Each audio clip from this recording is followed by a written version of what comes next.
So I think that we are not at the point in our evolution where we can just expect people to opt out of brain science, right? Like we know this Yeah. exists, we know this framework exists, we know how this is how it works. So my personal opinion is like if you can't beat it, join it, right? And how can we leverage that brain science for the positive directionality of bridge building and depolarization? So let's just take again social media as a micro example. So we do have a choice, and it's kind of like a low effort choice, which is like, am I going to follow, like, promote, amplify conflict entrepreneurs and toxic dialogues, or am I going to find another in group that is amplifying bridge building narratives, unity but not monolith narratives, right? Where this is about saying, I think we can actually be different and work together. And actually, that's a strength and not a weakness, right? So you find social media accounts that are amplifying this bridge building depolarization dialogue and get your dopamine hits by sharing and liking and engaging with a new in group.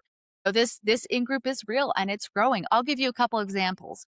Of course, everyone is really welcome and encouraged to connect with DepolarWise on social media, but just seeing the growth in this last year, right? Bridge USA just on Instagram is up to over 70,000 followers. Oh, Builders nice. just in this year is up to over 360,000 followers. So Yeah. there's a community there of people that are going to be interested and forming this in group for your likes and your shares and your amplification of this worldview. If that's important to you, if you need that, if you just, it's just like coffee to you and you get, I got that like, I got that share, just change the in group that you're part of to a constructive one that's actually working to fix this, the problems that we have in this country.